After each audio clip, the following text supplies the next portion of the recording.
అందరికీ కూడా ఈరోజు ముఖ్యంగా ప్రెస్ మీట్ పెట్టడం ముఖ్య కారణం చాలా రోజుల నుంచి పాపంపేట అక్కడ సర్వే నంబరు 106 ఒకటవ లెటర్లో 63 సెంట్లు అది సుప్రీంకోర్టు ఆర్డర్ ప్రకారం 63 సెంట్లు బిల్డింగ్స్ ఎవరైతే కట్టారో సుప్రీంకోర్టు ఆర్డర్ ప్రకారం అవి రెవెన్యూ అధికారులు అక్కడికి వెళ్ళి అవన్నీ పగలగొట్టడం మనం అందరం కూడా చూసాం. అది సుప్రీంకోర్టు ఆర్డర్ ప్రకారం వాళ్ళు చేస్తే అయినా మా పార్టీ లీడర్లు ఎక్స్ జెడ్పీటీసీ కానీ అక్కడుండే లీడర్లు అందరూ కూడా కలిసి ధర్నా కూడా చేసి ఇవి తీసేయకూడదని చాలా వరకు ప్రయత్నం కూడా చేశారు. అయినా సుప్రీంకోర్టు ఆర్డర్ అని చెప్పి మా వాళ్ళని కూడా తీసుకెళ్ళి స్టేషన్లో కూడా పెట్టింది మనకందరికీ కూడా తెలుసు. కానీ సుప్రీంకోర్టు ఆర్డర్ ఇచ్చింది ఏదైనా సమస్య ఉంటే దాని మీద జిల్లా కలెక్టర్ గారు కూడా స్పందించి దాని గురించి కూడా చెప్పే బాధ్యత మా జిల్లా కలెక్టర్ గారిది కూడా ఉంటుంది. అది కూడా దాని గురించి కూడా ప్రెస్లో కూడా వచ్చేలాగా వాళ్ళు కూడా చేశారు. కానీ దాని గురించి తోపు ఒక మాజీ ఎమ్మెల్యే వెళ్ళి అది రాజకీయం చేసి మరి ఆ రోజు పగలగొట్టినప్పుడు అక్కడికి వెళ్ళి ధర్నాలు చేసి ఎందుకు నిలిపేయలేకపోయినాడని నేను కూడా ప్రెస్ ద్వారా కూడా నేను అడుగుతున్నాం. ఏదో రకంగా రాజకీయం చేయాలనే ఆలోచనతోనే అదంతా అయిపోయినాక మళ్ళీ 3 రోజులకు హడావుడి చేసి అక్కడికి వెళ్ళి ధర్నాలు చేసి పరిటాల సునీతమ్మ ఇక్కడ ఒక ఆఫీస్ కట్టాలని ఆలోచనతో ఇవన్నీ కూడా తీసేపించిందని మాట్లాడడం అది ఎంతవరకు సహజమో ఒక్కసారి ప్రజలు కూడా ఆలోచించాలని కూడా నేను కోరుకుంటున్నాం. దీనికి సంబంధించిన పక్కంది నేను మంత్రిగా ఉన్నప్పుడు దాదాపు 4.5 ఎకరా అది కూడా అందరూ కూడా కలిసి మాట్లాడుకొని రిజిస్ట్రేషన్లు కూడా వాళ్ళు చేయించుకున్నారు.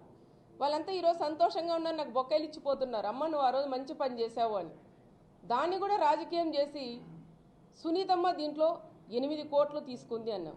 నేను ఛాలెంజ్ చేస్తున్నాను తోపు బ్రదర్స్కి, నా కుటుంబం ఇట్లా పెట్టే కుటుంబం కానీ చేయి చాపే కుటుంబం పరిటాల కుటుంబం కాదని ప్రతి ఒక్కరికి కూడా తెలుసు.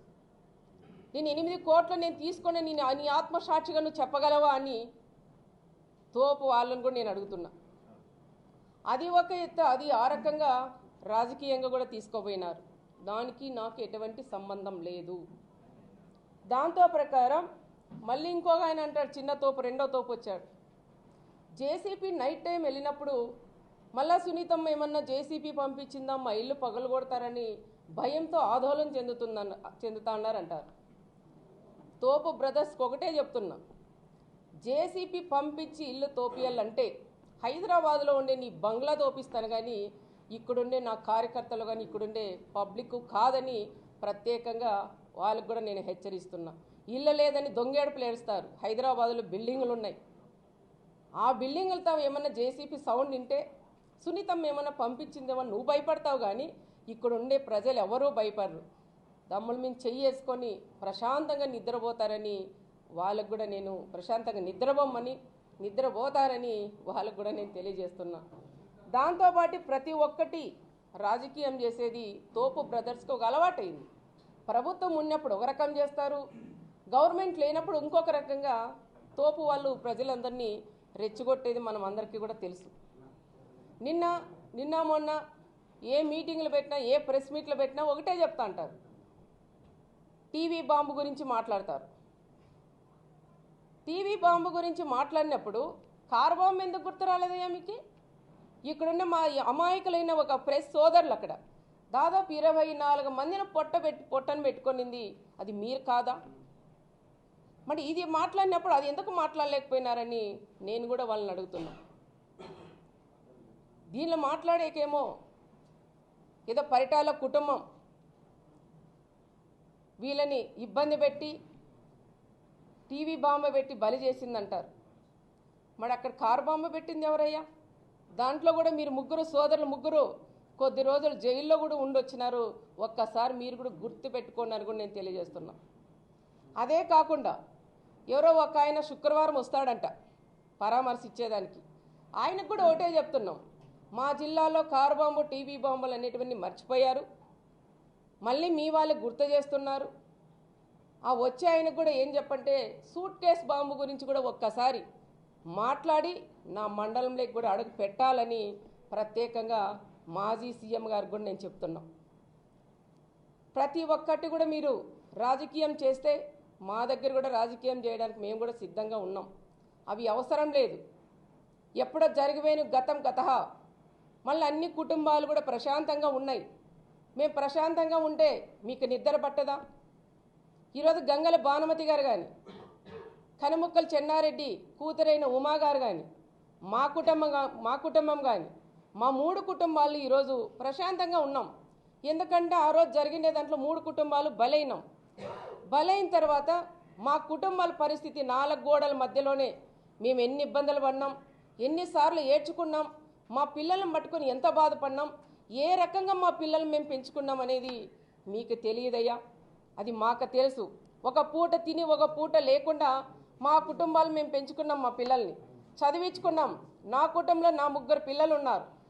నా కొడుకులు ఇద్దరిని నా కూతురిని చదివించుకున్నా. నా కొడుకు ఈరోజు రాజకీయాల్లోకి వచ్చాడు. చిన్నవాడు వచ్చి బిజినెస్ చేస్తున్నాడు. నా కూతురు వచ్చి డాక్టర్ చదువుతోంది, చేసింది. అదే భానుమతి కొడుకు కూడా జాబ్ చేస్తూ ఉంటాడు అబ్బాయి. మరి కనుముక్కల వాళ్ళు కూడా ఆ ఫ్యామిలీలు కూడా తల్లి తండ్రిని అందరినీ కూడా అన్నదమ్మలు కూడా పోగొట్టుకొని ఆ కుటుంబం కూడా బాధపడుతుంది. మేమన్నీ మర్చిపోయి ప్రశాంతంగా ఉండి 10 మందికి సేవ చేయాలని తప్ప వేరే ఆలోచన మా కుటుంబాల్లో లేవు. ఫ్యాక్షన్లకి దానిలన్నిటికీ కూడా పుల్ల స్టాపులు పెట్టి మా పిల్లల్ని మంచిగా చదివించుకొని వాళ్ళని కూడా అన్ని రకాలుగా కూడా బాగా చేస్తున్నాం. మరి మా కుటుంబాలని నీ రాజకీయం గురించి ఈరోజు మా కుటుంబాలను ఎందుకు లాగుతున్నావని తోపు బ్రదర్స్ని కూడా నేను అడుగుతున్నాం.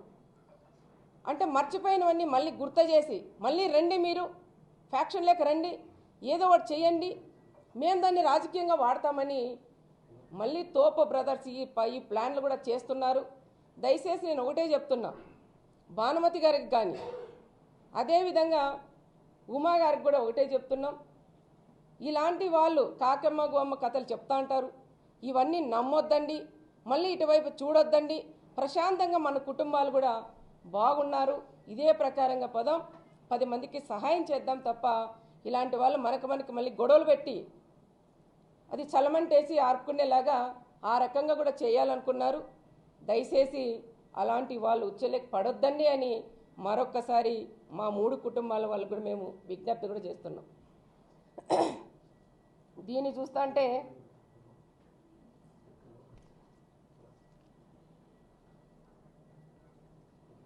అధికారంలో ఉన్నప్పుడు మాత్రం కనుముక్కులలో కానీ గంగులలో మాత్రం కనపడరు. అధికారం పోతేనే వాళ్ళని తీసుకొని వచ్చి ముందర పెట్టి వాళ్ళతో మాట్లాడియడం, ఏదైనా మీటింగుల్లో పోతేనే రండక్క కూర్చోండి పెట్టండి అనడం, ఈ రకంగా కూడా చేస్తుంటారు తోపు వాళ్ళు. మరి అధికారం ఉన్నప్పుడు, నువ్వు ఎమ్మెల్యేగా ఉన్నప్పుడు, మీ నాయకుడు సీఎంగా ఉన్నప్పుడు ఆ కుటుంబాలను నువ్వు దగ్గర తీసి ఒక చైర్మన్ పదవి ఇప్పి లేకపోయావా, ఒక ఎమ్మెల్సీ ఇప్పి లేకపోయావా అని నేను తోపు వాళ్ళని కూడా నేను అడుగుతున్నాను. ఆ పని చేయవు. కానీ అధికారం పోయిన తర్వాత మళ్ళీ ఆ కుటుంబాలను తీసుకొని వచ్చి నీ కుటుంబం లాభ పొందేదాకా చేస్తున్నావు. మరి నేను ఈరోజు అడుగుతున్న ప్రెస్ సోదరులు అందరి తరపున, మరి 2029 వస్తుంది, మరి ఇవ్వండి ఎమ్మెల్యే టికెట్టు, భానుమతికి ఇవ్వండి, లేదంటే కనుముక్కల ఫ్యామిలీ వాళ్ళకి ఇవ్వండి. మరి వాళ్ళు పోరాటం చేయలేదా? లబ్ధి పొందేకైతే నువ్వు, రాజకీయంగా కావాలి ఎమ్మెల్యేగా కావాలని దగ్గర నువ్వు, కుటుంబాలను వాడుకోవడానికి మాత్రం వాళ్ళ బలయ్యేదానికి వాళ్ళ మళ్ళీ వాళ్ళని దీంట్లో ఇస్తావా? మీ జగన్ వస్తాడు కదా, అనౌన్స్ చేపి రాప్తా నియోజకవర్గం ఇవ్వండి, వీళ్ళు భానుమతి వాళ్ళకి గంగలోళ్ళకి ఇవ్వండి. అదేవిధంగా కనుముక్కలోళ్ళకి నువ్వు అనౌన్స్ చేపి, నీకు దమ్ము ధైర్యం ఉంటే. అంతేగాని ఆడవాళ్ళతో రాజకీయం చేయడం అనేది అది కరెక్ట్ కాదు. ఎందుకంటే నీ కుటుంబంలో లాస్ కాలేదు కాబట్టి ఆ బాధలు నీకు తెలియట్లేదు. ఆ బాధలు పడిన వ్యక్తి నేను. ఆ బాధలు పడిన వ్యక్తులు ఆ కుటుంబాల్ని మళ్ళీ నువ్వు బయటకి ఇడ్చడం అది కరెక్ట్ కాదు అని నేను తోపు బ్రదర్స్కి కూడా నేను చెప్తున్నాం. ఈ రకంగా రాజకీయాలు చేసే వాళ్ళని కూడా ఒక్కసారి పక్కన పెట్టండి అని మొత్తం అందరికీ కూడా యూత్కి కూడా నేను చెప్తున్నాం. ఈ రకంగా ప్రతి ఒక్క కుటుంబాన్ని కూడా వాడుతున్నారు. రెడ్డి సోదరులు కూడా అంతే. దయచేసి రెడ్డి సోదరులు కూడా ఒకటే కోరుతున్నా, ముఖ్యంగా రెడ్డి సోదరులకి పరిటాల కుటుంబానికి ఎక్కడ విభేదాలు అనేది లేవు. మా ఆయన పరిటాల రవి గారు ఉన్నప్పుడే ఇక్కడ కొంతమందికి సోదరులు కూడా తెలిసిండదు. రెడ్డి సోదరులు వాళ్ళ కుటుంబాల్లోనే మా కుటుంబానికి కూడా బంధుత్వాలు కూడా కలుపుకోవాలని చెప్పిన వ్యక్తి పరిటాల రవీంద్ర. మా మామయ్య కొడుక్కి మన ఓబిరెడ్డి అన్న కూతురు కూడా చేసుకో అంటే ఆ రకంగా అందరూ కలిసి ఉండాలనే ఆలోచనతో ఆ రకంగా కూడా మా ఆయన కూడా చేశారు. రెడ్డి సోదరులు కూడా మాతో కూడా చాలామంది ఉంటారు. ఈరోజు మళ్ళీ అదే రెడ్డి సోదరులు వాళ్ళ దగ్గరికి వెళ్ళలేదని ఆలోచన చేసి మళ్ళీ వాళ్ళని రెచ్చగొట్టి వాళ్ళని ఒకే దగ్గర చేర్చాలనే ఆలోచనతో మళ్ళీ పరిటాల కుటుంబం ఫ్యాక్షన్ చేస్తుంది. మళ్ళీ రండి నా దగ్గరికి రండి అని చాలామందిని దగ్గరికి కూడా తీసుకుంటున్నారు. రెడ్డి సోదరులు కూడా ఒక్కటే మీరు గమనించండి, ఏ ప్రభుత్వం ఉన్నప్పుడు ఎవరు ఎమ్మెల్యే ఉన్నప్పుడు మీరు నష్టపోయినారు. రెడ్డి సోదరులు కానీ బీసీలు కానీ ఎస్సీలు కానీ ఎస్టీలు కానీ అందరూ ఏ కుటుంబం ఎమ్మెల్యేగా ఉన్నప్పుడు మీరందరూ బాగున్నారనే విషయం మీ విజ్ఞప్తికే వదిలేస్తాం. ఎక్కడైనా చిన్న రియల్ ఎస్టేట్ చేసుకున్నా వాళ్ళు కష్టపడి పని చేసి వాళ్ళు డబ్బులు ఖర్చు పెట్టుకొని కొంతమంది పనులు చేసి పెట్టారు. అలాంటి వాళ్ళు కూడా వదులుకోకుండా చాలామందిని కూడా ఇబ్బంది పెట్టినది తోపులు కాదా అని ప్రత్యేకంగా వాళ్ళకు కూడా నేను తెలియజేస్తున్నాం. వాళ్ళ రాజకీయం గురించి మిమ్మల్ని అందరినీ కూడా వాడుకుంటున్నారు. ఒక్కసారి మీరు కూడా అది ఆలోచించండి.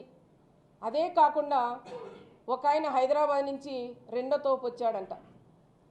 ఆయన హైదరాబాద్ నుంచి అనంతపురం రావాలంటే కొంతమంది పిల్లలకు, నేను అందరికీ చెప్పను, కొంతమంది పిల్లలకి ఫోన్పే చేస్తూ ఉంటాడంట డబ్బులు 10,000 15,000 అట్లా ఫోన్పే చేసి ఆయన వస్తాడు. వచ్చిన తర్వాత రెచ్చగొట్టి మాట్లాడి వెళ్ళిపోతాడు. ఈ పిల్లలు కూడా తాగే కొంచెం డ్రింక్ చేసి వాళ్ళు మాట్లాడిన తర్వాత కేసులు పెట్టడం, ఈ రకంగా అయిపోతే రెచ్చగొట్టడం, ఇళ్ళ దగ్గర పంపించి తిట్టడం. ఇంట్లో ఎవరైనా ఆడవాళ్ళని తిడితే ఎవరికైనా చాతగాని మగవాళ్ళకు కూడా ఒక చాత్రం అనేది ఉంటుంది.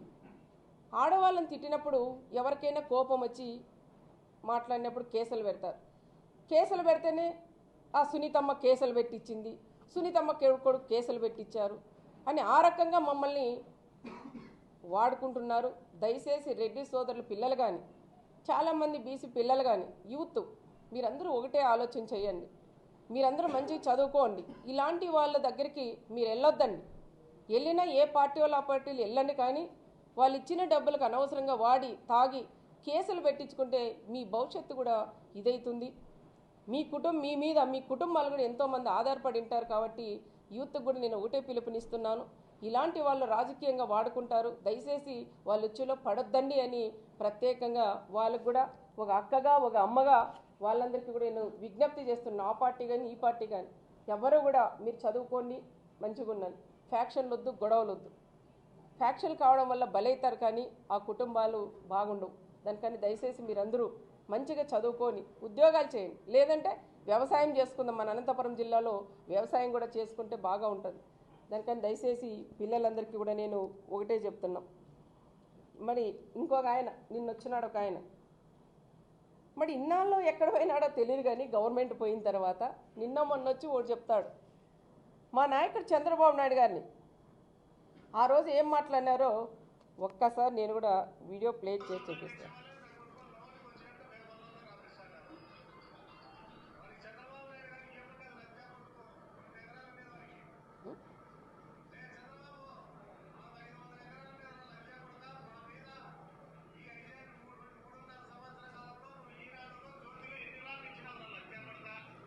ఈ రకంగా మాట్లాడిన వ్యక్తి నిన్న వచ్చి ఒకటి మాట్లాడుతున్నాడు.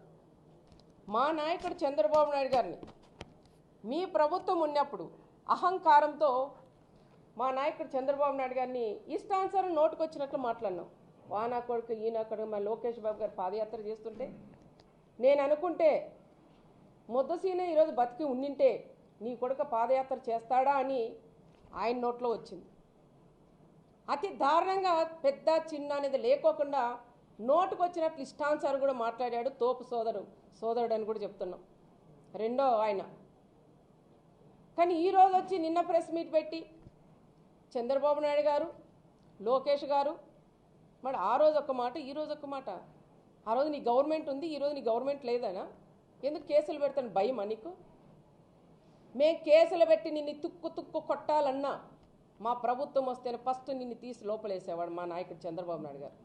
ఏ రోజు మీరు మాట్లాడిన వాళ్ళు కూడా మేము ఓర్పుతోనే మా నాయకుడు చంద్రబాబు నాయుడు గారు మేము చెప్పినా వాళ్ళు ఏదో మాట్లాడింటారు, కుక్కలు మరుగుతూ ఉంటాయి, అటు పోతూ ఉంటాయి, దాని గురించి ఎవరు పట్టించుకోవద్దని చెప్పిన నాయకుడు మా నాయకుడు చంద్రబాబు నాయుడు గారు. మరి ఈ విధంగా మేమే మాట్లాడింటే మీ సైకో సీఎం ఉండింటే మా వాళ్ళని తీసుకొని పోయి ఎంతోమందిని కూడా బలి చేశారు. చాలామంది మన చిన్న వీడియోలు తీసి పెడితే కూడా పిల్లల్ని అరెస్టులు చేసి కేసులు పెట్టి వాళ్ళ సెల్ ఫోన్లు కూడా తీసుకొని మీ స్టేషన్లో పెట్టుకున్న రోజులు కూడా చాలా ఉన్నాయి. ఆ రకంగా కూడా ఇబ్బంది పెట్టారు. కానీ మా నాయకుడు అలాంటి నాయకుడు కాదు. మా నాయకుడు తిట్టినా మమ్మల్ని తిట్టినా సరేలే, మామూలుగా ఉంటాయి, రాజకీయంగా ఉంటాయి, మీ పని మీరు చేసుకోనివ్వండి, గ్రామాలు అభివృద్ధి చేయండి అని చెప్పే నాయకుడు మా గౌరవ ముఖ్యమంత్రి చంద్రబాబు నాయుడు గారు, మా యువ నాయకుడు మా లోకేష్ బాబు గారని కూడా ప్రత్యేకంగా కూడా నేను తెలియజేస్తున్నాం. ఆ రోజు ఒక మాట, ఈ రోజు ఒక మాట మీరే విన్నారు. ఈ రకంగా మాట్లాడే వాళ్ళ మాటలు నమ్మొద్దండి అని ప్రత్యేకంగా వాళ్ళందరికీ కూడా నేను చెప్తున్నాను. అదే కాకుండా ఇంకో విషయం కూడా మీతో షేర్ చేసుకోవాలా. మొన్న జరిగిన రామగిరిలో ఎంపీపీ ఎలక్షన్, అదే తోపు వాళ్ళకి 8 మంది ఎంపీటీసీలు ఉన్నారు, అంటే 10 మంది ఎంపీటీసీలు నా మండలంలో. వాళ్ళకి వచ్చారు కదా, మా నాయకుడు చంద్రబాబు నాయుడు గారు ఎవరు పోటీ చేయొద్దండి అని ఆ మాట మీద మేము నిలబడినాం తప్ప నా 6 మండలాల్లో నేను ఎంపీపీ గెలుచుకునే సత్తా నాకుంది. మా కార్యకర్తలు ఉన్నారు. మా నాయకుడు చెప్పిన మాట ప్రకారం మేము ఇన్ని ఉరుకైనాం. కానీ నా ఎంపీటీసీ అన్న గెలుచుకోవాలనే ఆలోచనతో దాదాపు నా సొంత పంచాయతీ అయింది 1400 మెజార్టీతో మా ఎంపీటీసీ గెలిచాం. అది మహిళకు అయ్యింది. మరి 9 మంది ఎంపీటీసీలు ఉంటే ఒకరు చనిపోయారు. అది ఎంపీపీ ఎలక్షన్కి వచ్చింది. వచ్చిన తర్వాత అది 8 మంది ఎంపీటీసీలు వాళ్ళ దగ్గర ఉన్నారు. నీకెందుకయ్యా భయం అంటే నీ ఎంపీటీసీల మీద నీకు నమ్మకం లేదా? వాళ్ళని తీసుకొని క్యాంపు రాజకీయాలు ఎందుకు చేసావు? ఒక ఎంపీటీసీకి 3 లక్షలు డబ్బులు ఇచ్చి క్యాంపు రాజకీయం ఎందుకు చేస్తున్నావు? మరి నువ్వు గెలిపించి నీ పార్టీ వాళ్ళు అయితే మరి నీ వెనుక ఎందుకుండరు? దీన్ని కూడా రాజకీయం చేయాలనే ఆలోచనతో 3 వ్యక్తుల్ని, వాళ్ళ సోదరులేమో ఇద్దరు కూడా హైదరాబాద్లో ఉండడం, బీసీ సామాజిక సంబంధించిన వ్యక్తుల్ని 3 పంపించి వాళ్ళ బంధువులను కూడా పంపించుకోకుండా ఆ 3 పంపించి గొడవ పెట్టాలనే ఆలోచనతో వెనకాల కొడవెన్లు పెట్టి, వాళ్ళకు కూడా తెలుసో లేదో కొడవెన్లు పెట్టి అక్కడ కూడా పంపించారు. గొడవ చేస్తారు, గొడవ అయితే మళ్ళీ దీన్ని రాజకీయంగా బీసీలను కొట్టారని వాడుకోవాలనే ఆలోచనతోనే ఆయన పంపించినారు. అది అయిన తర్వాత మళ్ళీ మరుసటి రోజు వచ్చి నువ్వు ఎంపీపీని ఎందుకు చేసుకోలేకపోయినావు? నువ్వు టైం అయిపోయిన తర్వాత 11:10 నిమిషాలకి బాగేపల్లి టోల్గేట్తో వెట్లిస్తావయ్యా నువ్వు 1 అవర్లోనే నువ్వు రామగిరికి రాగలవా? నువ్వు టైం తప్పించాలనే ఆలోచనతో ఆ టైంకి పంపించావు. ఆ రోజు ఎలక్షన్ పోస్ట్పోన్ అయింది. మళ్ళీ మరుసటి రోజు అన్నా నువ్వు తెచ్చావంటే ఎక్కడ సముద్రం దాకా తీసుకుపోయినాడంట. మరి నీకు అంత నమ్మకం లేదు నీ వాళ్ళ మీద నమ్మకం లేక ఇది పోస్ట్పోన్ చేసి సునీతమ్మ ఈ విధంగా చేసింది కాబట్టి పోస్ట్పోన్ చేయించు. అయ్యా జగన్ రెడ్డి, నువ్వన్నా తెలుసుకో, మిగతా మండలాలంతా ఎంపీపీలు అయ్యారు. మన రామగిరి మండలంలో చేతగానే దద్దమ్మ ఒక ప్రకాష్ రెడ్డి ఉన్నాడు కాబట్టి ఎంపీపీని చేసుకోలేకపోయాడు.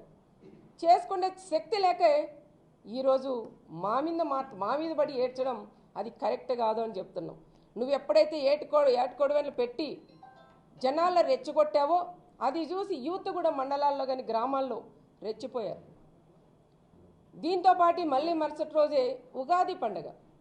ఆ పండుగ రోజు చిన్న ఘటన జరిగింది. అది జరగకూడదు, చాలా బాధాకరం నాకు కూడా. ఎందుకంటే నా మండలం ఎప్పుడు కూడా ఫ్యాక్షన్కి సంబంధించిన ఎక్కడ మర్డర్లు కానీ గొడవలు కక్షలు ఎక్కడ కూడా లేవు. మా మామయ్య ఉన్నప్పటి నుండి చూస్తే కూడా.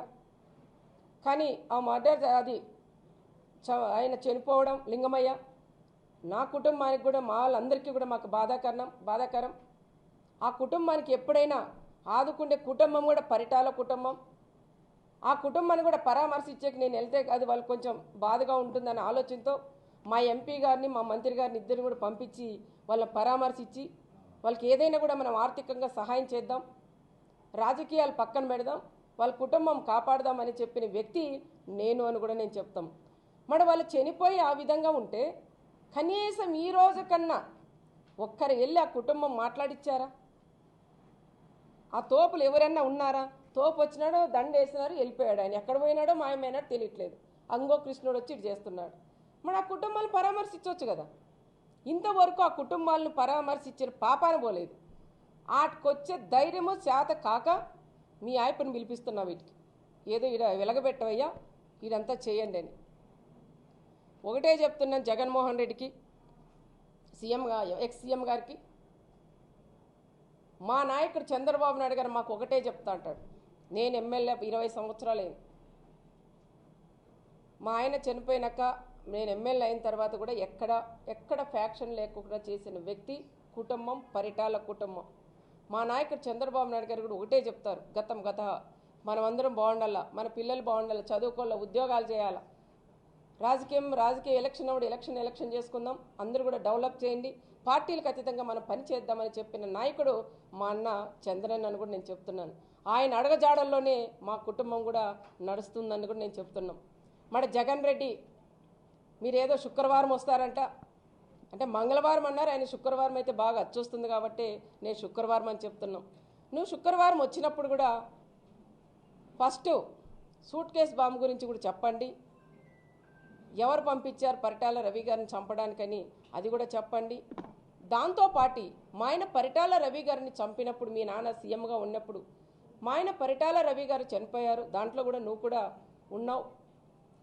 నిన్ను కూడా సిబిఐలు కూడా విచారించారు మీ నాన్న సీఎంగా ఉన్నప్పుడు. మా ఆయనతో పాటు దాదాపు 45 మందిని అనంతపురం జిల్లా వాళ్ళని కూడా పొట్టను పెట్టుకున్నారు. మాకందరికీ నువ్వు కూడా సమాధానం చెప్పే బాధ్యత అది నీ మీదే ఉంది.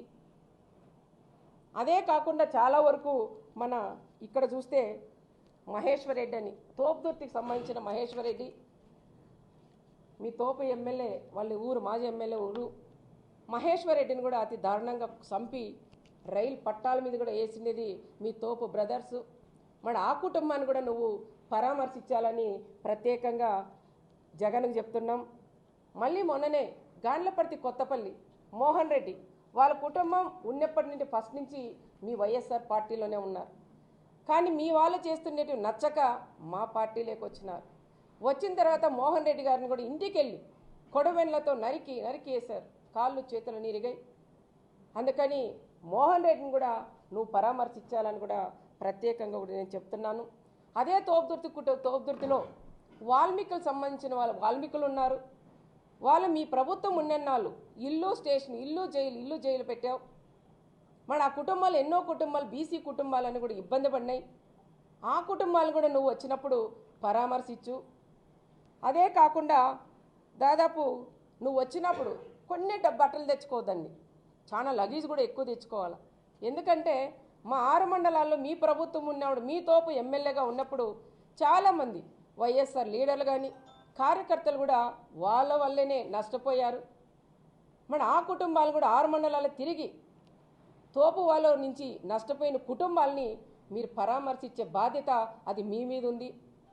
మొన్న జరిగి మీ ప్రభుత్వంలోనే మా బీసీ నాయకులైన ఎక్స్ ఎంపీపీ మా చెన్నై కొత్తపల్లి మండలం మా ఎక్స్ ఎంపీపీని కూడా కట్ట మీద కొట్టినారు మీ ప్రకాష్ రెడ్డి వాళ్ళ సోదరులు. మరి వాళ్ళని కూడా మీరు పరామర్శిస్తే బాగుంటుందని కూడా చెప్తున్నాం. అదే కాకుండా ఎన్నో సైట్లు కానీ భూదందాలు చేశారు. పాల డైరీ అని పేరు పెట్టి చాలామందితో కూడా పాలు పోపించుకుని వాళ్ళకు కూడా డబ్బులు ఇవ్వలేదు. మరి వాళ్ళని కూడా పరామర్శిస్తే బాగుంటుందని నా విన్నపం. అదే కాకుండా ఇంకా చాలా వరకు మీ సిద్ధం సభ పెట్టారు ఇక్కడ. మీ సిద్ధం సభ పెట్టినప్పుడు మా ఆంధ్రజ్యోతి విలేకరైన ఫోటోగ్రాఫర్ అయిన మా కృష్ణ కుటుంబాన్ని కూడా నువ్వు పరామర్శించాలా. మరి ఆంధ్రజ్యోతి ఫోటోగ్రాఫర్ నువ్వు కొడితే కనీసం ఒక ఖండను కూడా నువ్వు ఇవ్వలేదు.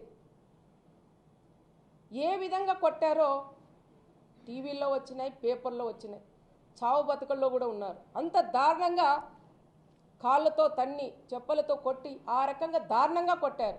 కానీ మేము కూడా అది కసి తీర్చుకోవాలని మా కృష్ణ కానీ మా ప్రెస్ ఆంధ్రజ్యోతి వాళ్ళు కూడా ఏ రోజు కూడా అనుకోలేదు.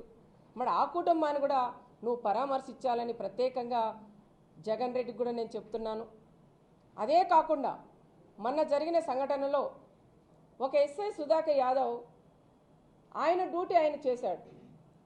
ఆ రోజు ఎవరైతే మీ ప్రభుత్వం ఉన్నప్పుడే కొంతమంది మీద కేసులు పెట్టారు, వాళ్ళని పిలిపించిన దానికే నువ్వు పిలిపియొద్దంటే పిలిపించిన దానికి ఆయన మీద కసి పెట్టుకొని సుధాకర్ యాదవ్ మన ఎంపీటీసీ ఎలక్షన్లో ఏదో మాకు ఫోన్లో రావయ్యా తెలుసు ఎవరితో మాట్లాడించడం, నేను గెలవాలనుకుంటే నాకు పార్టీలో చేరుతాం కండవాళ్ళు ఏమన్నారు ఎంపీటీసీలు, నాకు వద్దు అలాంటి పని నేను చేయను అన్న.